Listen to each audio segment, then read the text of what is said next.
Welcome back to my channel. In this lecture we will discuss from the renal circulation. हमने kidney का first lecture देख लिया था। आज हम सर्कुलेशन को देखेंगे। रीनल सर्कुलेशन में रीनल ब्लड वेसल्स कौन कौन सी प्रेजेंट हैं। देयर इज़ रीनल आर्टरी जो कि किडनी को सप्लाई करती है। रीनल वेन जो है वो किडनी से ब्लड लेके जाती है। There are segmental interlobular arteries, arcuate arteries जो कि किडनी में प्रेजेंट होती हैं।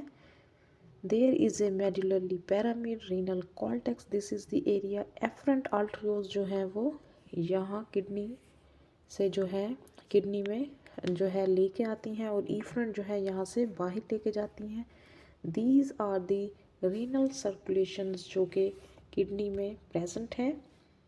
रीनल कैपिलरीज की अगर हम बात करें तो this you can see is the structure of A nephron, जिसमें आप देख सकते हैं कि जो है वो efferent arteries and efferent arteriole, this is the glomerulus, this is the venule, this is the arcuate veins जो कि ये सब this is the loop of the Henle. कहाँ कहाँ पे कौन कौन से रीजन्स पे कौन कौन सी आर्टरीज वेन्स जो हैं वो प्रेजेंट हैं।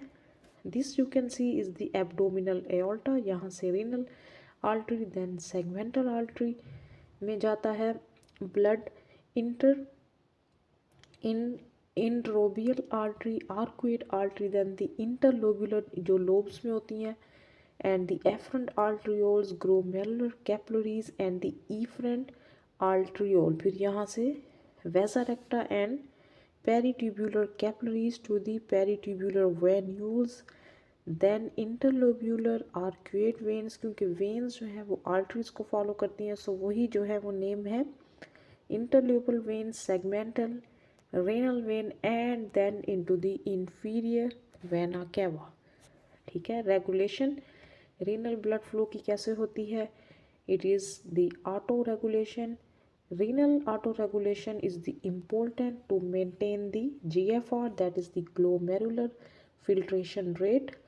Blood flow to the kidneys remains normal even when the mean arterial blood pressure vary widely between 60 millimetre mercury and 180 millimetre mercury, और ये हेल्प करता है टू मेंटेन नॉर्मल GFR। दो मैकेनिज़्म है हमारे पास, टू मैकेनिज़्म जो कि इन्वॉल्व होते हैं in renal autoregulation. First is the myogenic response and the second is the tubuloglomerular feedback. This is the tabular form of the this is the flow chart of the regulation of blood pressure by renal angiotensin। और इसके लिए secretion of hormones की अगर हम बात करें तो juxta medullary apparatus secrete करता है two hormones, renin and prostaglandin. Renin juxta medullary cells secrete करते हैं रेनिन को। रेनिन क्या है? It is a peptide with 340 amino acid along with the angiotensins। Renin form the angiotensin के साथ rennin जो है वो एंजियोटेंसिन सिस्टम बनाता है जो कि एक हार्मोनल सिस्टम है और जो कि रोल प्ले करता है in the maintenance of blood pressure. ठीक है। स्टिमुलेंट फॉर रेनिन सिक्रेशन कौन कौन से स्टिमुलेंट्स हैं जब ये सीक्रेट होता है? देयर आर 4 फैक्टर्स, क्योंकि ये ब्लड प्रेशर को मेंटेन रखता है। जब फॉल करेगा आर्टीरियल ब्लड प्रेशर तो ये स्टिमुलेंट हो जाएगा। Reduction in the ECF, extra cellular fluid volume, increase sympathetic activity, any kind of जब आपने रिस्पॉन्स देना हो तो ये इंक्रीज हो जाएगा, तो ये स्टिमुलेंट होगा। Decrease load of sodium and chloride in the macula densa. तो ये 4 हमारे पास फैक्टर्स हैं जो कि सिक्रेशन को स्टिमुलेट करते हैं रेनिन की। एक्शन ऑफ एंजियोटेंसिन्स, एंजियोटेंसिन 1 जो है वो फिजियोलॉजिकली हमारे पास नॉर्मली इनएक्टिव होता है और सर्व करता है only as a precursor of angiotensin 2। Angiotensin 2 जो है वो मोस्ट एक्टिव फॉर्म है इसकी। इट्स एक्शन क्या है? Angiotensin 2 increase arterial blood pressure by directly acting on the blood vessels and causing vasoconstriction। Angiotensin 2 ये आपने याद रखना है, ये vasoconstriction करवाता है।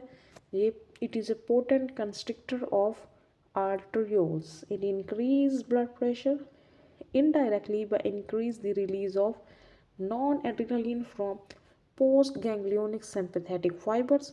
और नॉन एड्रिनलिन हमारे पास क्या है, is a journal vaso constrictor.